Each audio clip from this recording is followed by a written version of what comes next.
oleh IPDN adalah memastikan setiap lulusan tidak hanya cakap secara teknis, tetapi juga memiliki inovasi dan keberanian moral melawan korupsi dan menegakkan disiplin.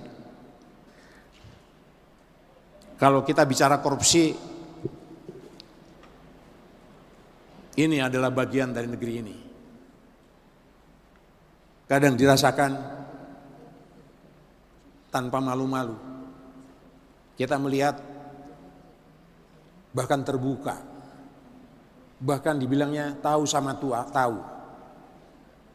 Tidak sadar bahwa saat itu dia sedang berkhianat kepada bangsa ini. Disebut korupsi itu bukan angkanya yang besar, yang kecil, sekecil apapun itu adalah korupsi.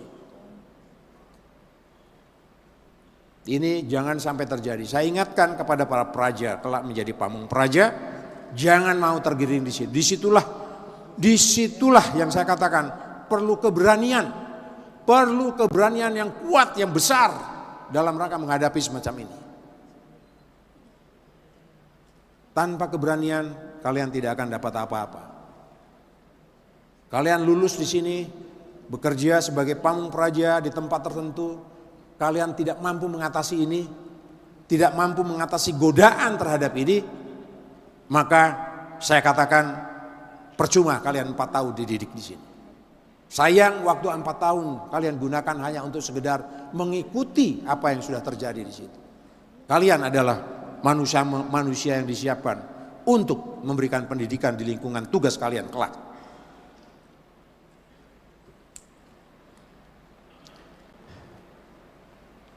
Seperti saya katakan tadi bahwa peran kalian nanti adalah peran yang sangat-sangat penting.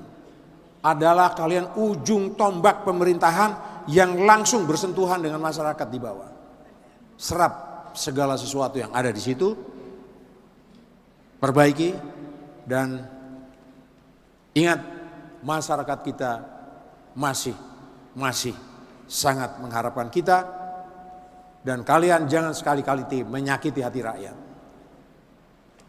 Jangan sekali-kali menyakiti hati rakyat. Keberadaan kalian adalah kalian melayani rakyat. Kalian melayani masyarakat kita. Bukan kalian yang harus menjadi dewa. Bukan kalian sebagai orang yang harus dilayani. Balik kalian adalah melayani masyarakat kita. Masyarakat kita membutuhkan pemimpin yang seperti itu. Masyarakat kita sudah bosan melihat pemimpin yang minta dilayani. Apalagi terus kalian hidup di masyarakat sana, belum apa-apa, bahkan sudah apa-apa sekalipun, jangan tunjukkan tingkah laku hedon di lingkungan masyarakat kita.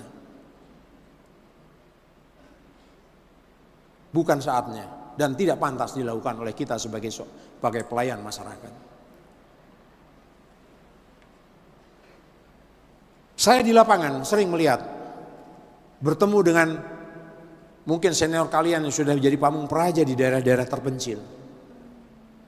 Betapa mereka melaksanakan tugas dengan tulus, dengan sadar betapa pentingnya keberadaannya di lingkungan masyarakat, membantu mengatasi kesulitannya. Ini harus menjadi bekal. Bahkan kalau boleh saya menyarankan kepada rektor di antara mereka pamung praja yang bertugas di daerah-daerah terpencil, mungkin dia bisa menghadir di sini menceritakan soal sukses story dia melaksanakan tugas di awal-awal dia duduk jabatan itu. Begitu banyak mereka di daerah yang berkorban, dia menyadari hidup dia adalah melayani masyarakat.